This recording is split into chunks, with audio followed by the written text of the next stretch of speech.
Wa yas'alunaka 'an Dzulqarnain. Mereka bertanya kepadamu tentang Dzulqarnain. Ini pertanyaan mereka yang tadi saya sudah katakan, ini pertanyaan yang tujuannya justru untuk membuat muslimin ragu dan bingung, terutama membuat Nabi bingung. Tapi antum perhatikan tuh, walau mereka niatnya jahat, ya kan? Tapi begitu dicantumkan dalam ayat jawabannya, manfaat sekali buat kita, betul?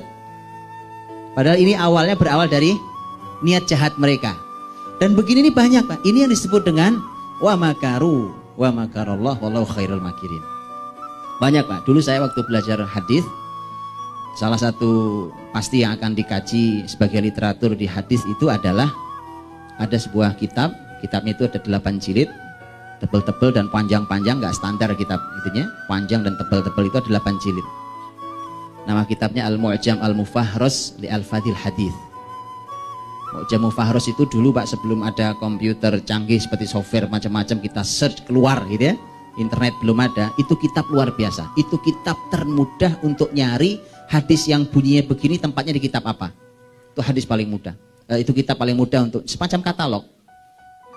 Antum bawahnya ngafal hadis cuma satu, seharusnya hadisnya panjang, yang antum hafal cuma satu kata. Satu kata itu antum cari akan ditunjukkan di buku itu.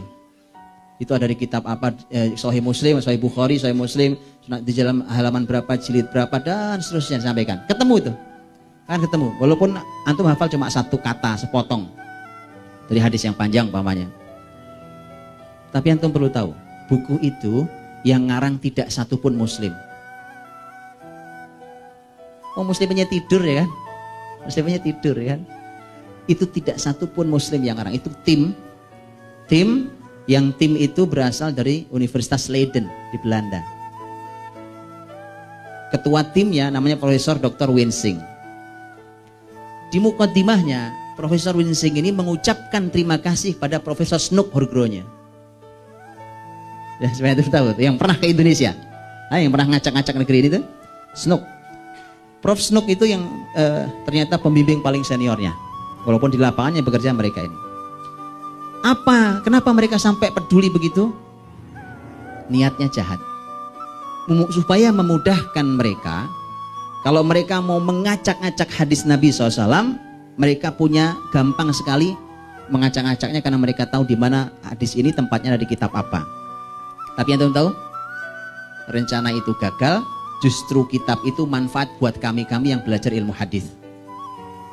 Wa makaru wa makarallah, Allahu khairul makirin. Sama persis. Wa yas'alunak di sini mereka niatnya jahat, Pak. Bukan ingin masuk Islam, bukan ingin mendapatkan ilmu, nah. Tetapi begitu Allah jawab tentang Dzulqarnain, manfaatnya luar biasa. Bahkan Imam Ibnu Taimiyah mengatakan ini kisah raja terbaik. Nah, berarti kita harus belajar tentang kepemimpinan hari ini. Karena ini kisah raja terbaik. Nabi Muhammad SAW diminta untuk menjawab, Qul sa'atlu alaikum minhu dzikra. Katakan, jawab Muhammad, sa'atlu alaikum minhu dzikra, aku akan bacakan kepada kalian sebagian dari kisahnya. Tadi kata minhu yang artinya sebagian itu, dari situ pun ayat sudah menjawab bahwa Nabi Muhammad ini nabi karena ternyata yang disampaikan Muhammad cuma sebagian aja. Begitu disampaikan ternyata sedikit sekali dibandingkan kebesaran Dzulqarnain yang sangat besar, raja yang dari timur sampai barat kekuasaannya itu, cuma sedikit dikisahkan dalam Quran. Kalau tidak dijelaskan detail tentang sosoknya, ini kan sosoknya nggak jelas nih, Pak, siapa dia sebenarnya, tidak jelas, maka berarti Quran ingin fokus pada peristiwanya, peristiwa yang harus diambil pelajaran. Karena sosoknya nggak jelas. Kalau Nabi Yusuf kemarin jelas sekali, ya? Jelas sekali, orang jelas, Nabi jelas, semua jelas. Allah ingin kita belajar dari sosok berikut peristiwanya. Kalau ini sosoknya tidak jelas, makanya kita akan mengambil pelajaran dari peristiwanya.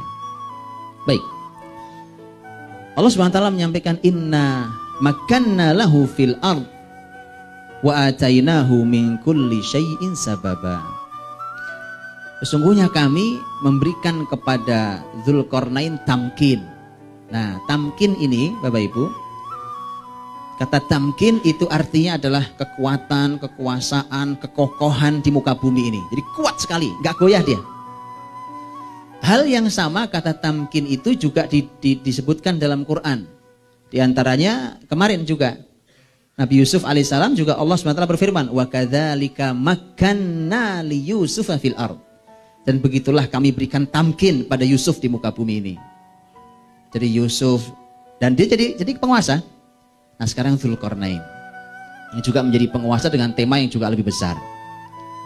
Maka dari itu ketika Allah berjanji tentang tamkin, di surat Tamkin, di surat An-Nur 55 yang sering kita bawakan hari ini sebagai sebuah ayat yang memberikan harapan besar bagi muslimin, ya. Wa'adallahu alladhina amanu minkum wa 'amilus solihati lastakhlifannahum fil ard kama stakhlafal ladzina min qablihim wa la yumakkinanna dinahumul ladzi tadallahum. Jadi Allah berjanji untuk orang beriman, orang yang beramal soleh di antara kalian akan diberikan khilafah di muka bumi ini, kekuasaan kaum ini, dan akan Allah berikan tamkin, kokoh kuat, tidak goyah pada agama yang mereka yang diridhoi ini. Maka kalau muslimin di depan kita nih Pak, jelas di hadapan kita ini muslimin yang akan besar, itu sudah pasti. Tidak ada yang ragu. Yang ragu suruh belajar lagi. Pasti bahwa muslimin yang hadir depan ini sesuai dengan kalimat Rasulullah SAW dalam banyak hadis beliau. Karena itulah berarti tamkin yang akan dimiliki muslimin itu harus belajar kepada orang-orang yang sudah pernah diberi tamkin. Sebagaimana Nabi Muhammad SAW pun sebelum memasuki masa tamkin yang kokoh di muka bumi berkuasa, Allah suguhkan orang-orang yang sudah pernah diberikan kekuasaan di muka bumi ini. Supaya belajar, maka yuk kita belajar Pak. Kita belajar diantaranya ini. Kalau mau belajar khusus tentang tema kepemimpinan Yusuf, itu perlu diulang lagi materi kemarin, tapi khusus kepemimpinannya. Kalau ini jelas bahwa pembahasan di Dzulqarnain itu tidak ada pembahasan lain. Kalau Yusuf kemarin pembahasannya macam-macam ya Pak. Bicara tentang saudara, tentang urusannya dengan keluarga, dengan ayahnya, dengan perempuan, dengan fitnah, dengan penjara, dengan macam-macam. Kalau ini Dzulqarnain khusus dipotret di sisi kekuasaannya. Ini menjadi menarik. Makanya belajar tentang kekuasaan itu Pak, belajar sama Islam, belajar sama Quran. Nanti kalau tidak ngawur lagi nanti kita. Karena kekuasaan itu alat yang sangat berbahaya kalau dia di tangan orang yang salah. Nabi banyak menyampaikan hadis itu. Makanya Nabi juga mewanti-wanti tidak semua sahabat boleh masuk ke kekuasaan. Inna makanna lahu fil ard. Kami berikan dia tamkin di muka bumi, kokoh kuasa besar sekali di bumi ini. Wa atainahu min kulli syai'in sababa. Dan kami berikan kepadanya min kulli syai' dari segala sesuatu sabab. Sabab itu sebab. Sebab kata sabab dalam bahasa Arab itu asli artinya tadinya adalah tali Pak. Tali itu dan tali penyambung itu. Yang itu akhirnya kemudian menjadi sebuah kiasan bahwa sabab itu artinya adalah jalan untuk mencapai yang dimaksud. Nah gitu ya. Akhirnya menjadi ungkapan khas menjadi sabab. Jadi sabab itu artinya menjadi diberi semua hal,